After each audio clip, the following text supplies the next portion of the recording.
Okay, good morning, everybody. Hope everybody is well.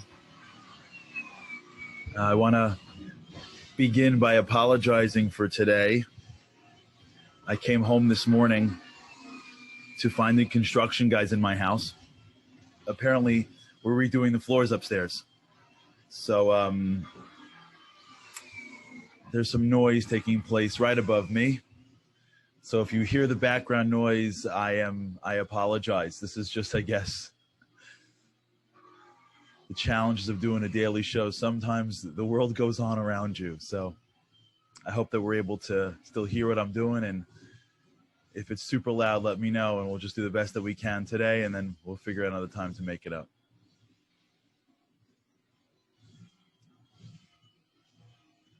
Before we begin, I want to just give a special shout out to Deborah Cohen on her birthday. Happy birthday.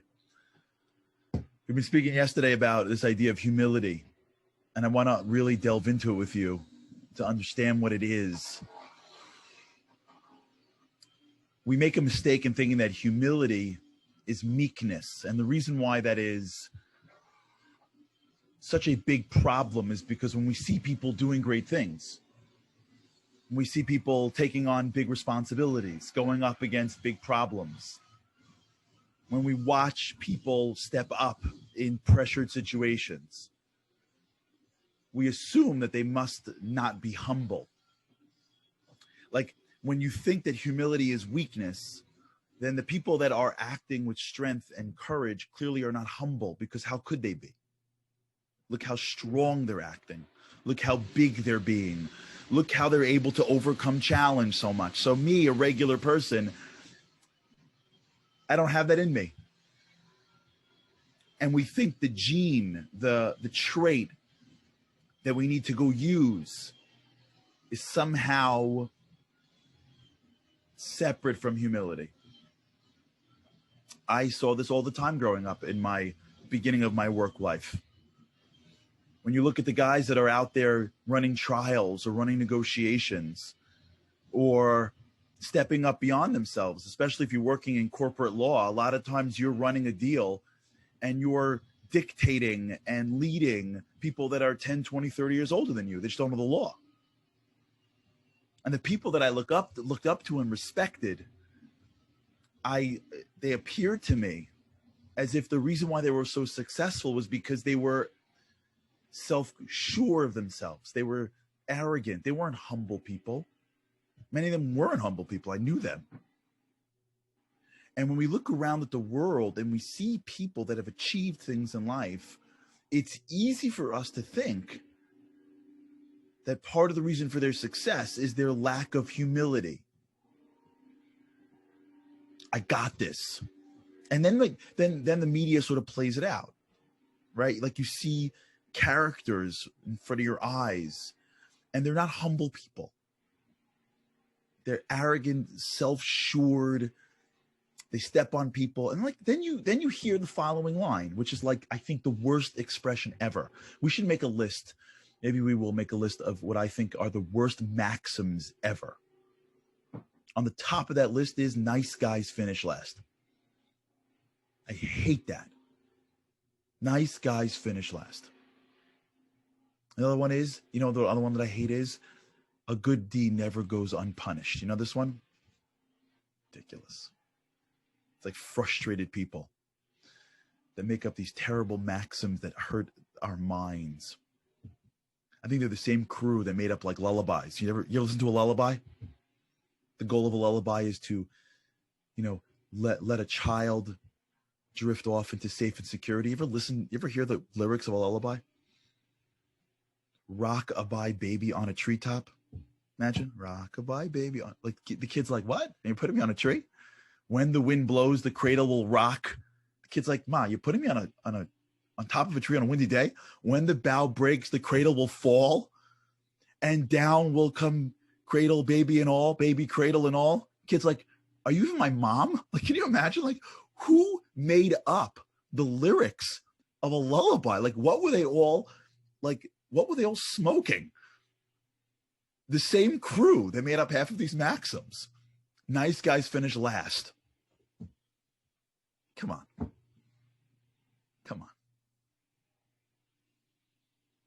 So we look at this world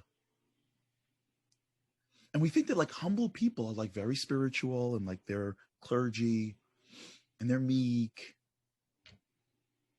and the world runs all over them. You know those people? The world just runs all over them. Thank God they have us to protect them.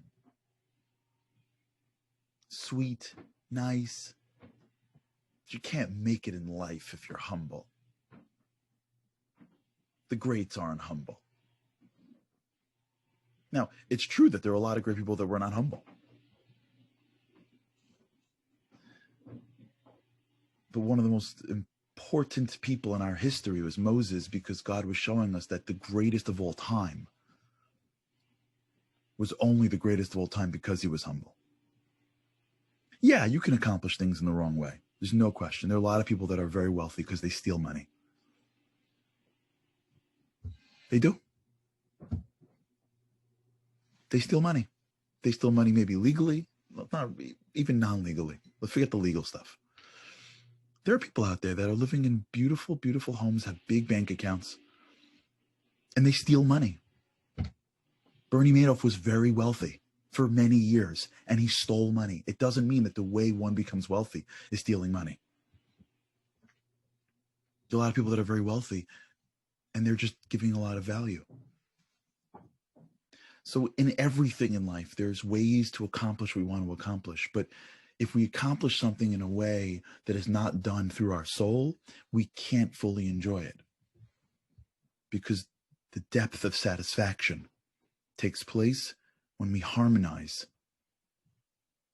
the body and the soul. And so when we think about greatness in our lives, when we think about accomplishing things, the path to accomplishment takes on different forms depending on what source we are driving from. If we drive outside in and assume that if I'm able to accomplish things in the material world, that will somehow at some point make it feel good inside, then maybe we will, maybe we won't. Maybe it'll work, maybe it won't work. Maybe somehow we'll stumble upon something and we will accomplish on the outside, whether that's in finances or that's in academic or that's in relationships or that's in just communal success or that's in anything in life. Or just comfort and pleasure, when I strive to accomplish from the material perspective and I hope that the accomplishments come into myself and I feel fully satisfied in those accomplishments, maybe I will, maybe I won't. But if I'm able to go from the inside out, when I'm able to understand that the true level of accomplishment really is an extension of my true self, it's an extension of who I am at my core. And if I can go inside out, then whether I accomplish very little in the material world or a lot in the material world, it'll have the same or a very similar feeling. I one time was speaking at a convention. I'll never forget this. If you've ever been to these before, back in the old days, pre-COVID, they used to have these conventions where you go away for a weekend or for a holiday, and 500, 600, 700 people go to a hotel. Food, and there's like 10 speakers, and they give you a schedule, and every speaker speaks 3 or 4 times, and every single hour, if you're not eating or praying, you have a choice of 4 or 5 classes. If you've never done this before, you should email us and we'll give you information if this ever starts up again, which I hope it does. It's unbelievable. I used to love it. I used to go for Rosh Hashanah. I used to go for Passover. I used to go for Shavuot, for weekends. People just run around holding schedules, going to this class, that class, and like classes become smorgasbords. I'll never forget, there was one speaker that was there that was incredible. The rabbi. And this speaker I knew him, I followed him. I love these guys. And there's some speakers that get up there and I'm sure they say things and they mean them, they don't mean them. Then there are some speakers that get up there and they are what they say. You know those types? Like, when they speak, it's really coming from the inside. So they scheduled him to speak right after lunch. tough spot.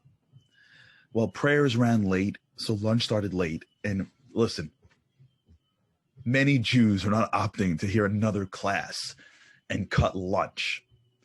So when he got up to speak, I was there because I wanted to hear him. There was 4 people in the room. This rabbi, usually when he speaks, people line up outside. There's hundreds that, he goes to a city and he packed 4 people. 4 people.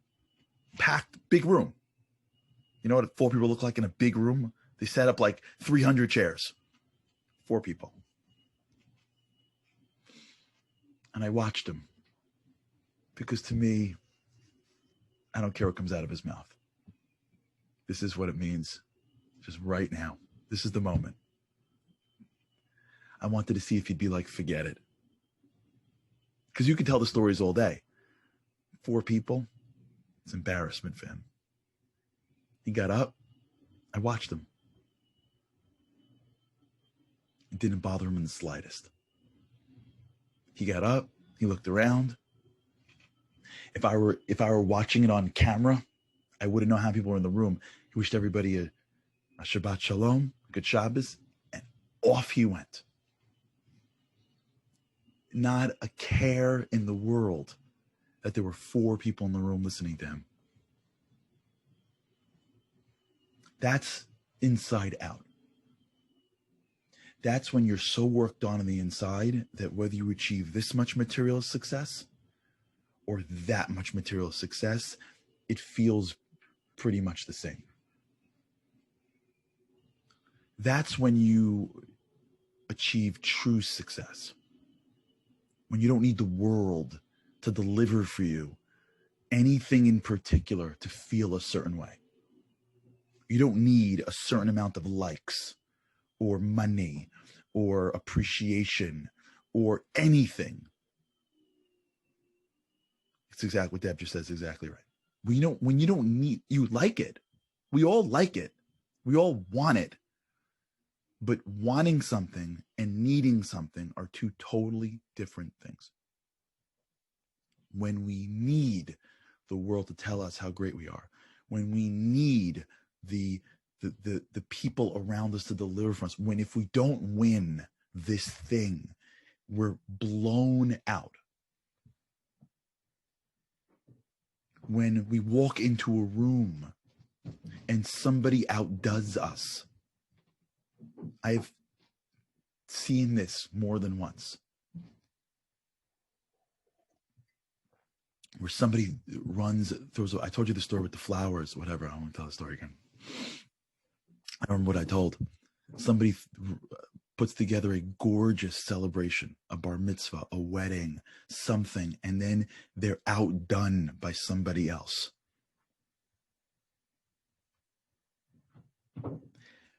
And let's go even further. When you're taking care of people and they don't give you the level of appreciation that you think you deserve. This happens especially to people taking care of parents that are older or children that are younger. There's sort of like a quid pro quo.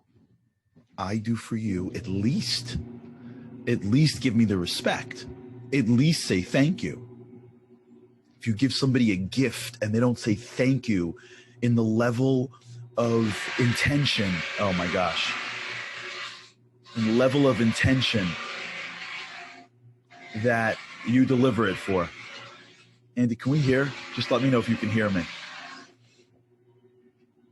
When we live our lives, okay, good, thank you. When we live our lives and we live outside in, we are always, Jacob, Ken. Yeah, sorry, there's some construction taking place upstairs, so we're doing the best we can today. When we live our lives and we're always in need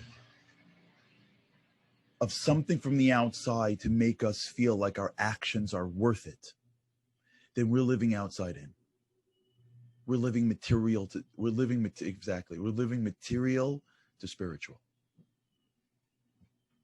And that concept of outside in is dangerous. while it makes us feel comfortable because we're familiar with it, it's dangerous because it attaches us to a world that is finite and that is also not fully spiritualized. But when you live inside out, when we work on ourselves on the inside, what happens is we start to figure out how to achieve true satisfaction in our actions before the actions go out into the world. We start to live in the world of what we're doing and not into the results that we are receiving. This begins the process of what we call autotelic behaviors. Autotelic behaviors are behaviors that are valuable within themselves, not exotelic, which is valuable in something else. And the only way to really do this, to achieve success in this world, to do things, to stand up to things, to accomplish things, and at the same time use our bodies and use our minds and use our gifts and use our resources to go out into the world. The only way to do that in a way that really works is to be able to fight for humility. Because if I think that who I am is my outside, if I rely on my identity by what I have, if I think it's mine, if I think the goal of life is to accumulate, then I'm living in an outside world. And I'm living in the world of which if I have, then I'm making it. And if I don't, then I'm losing. And so in that way of seeing the world, the humble is the meek. Because the only way I understand humility is people that don't have. And that way of seeing the world, the strong really is the arrogant. And we respect people, or we look the other way when that football player catches a pass, hits into the end zone, and like turns around and goes, "I'm the greatest." We like sort of like, okay. We're okay with that because we allow people that act in their way to feel they're the greatest because that's where they're drawing it from. The arrogance of being the greatest. The self-assuredness that they're going to need to walk into a field, and they're going to rely on that level of self-assuredness to overcome their pain and to overcome their nerves. And we don't see another way. We see the humble being meek and the strong being arrogant. And we don't see that there's another person that could be on that field that feels that every single second of playing on that game is a gift. And the fact that his hands caught the ball is awesome. But there's something beyond him that made him where he is. And he could be even happier and even more satisfied by every single play. Because he knows that even though he is getting all the accolades, it comes from something beyond him.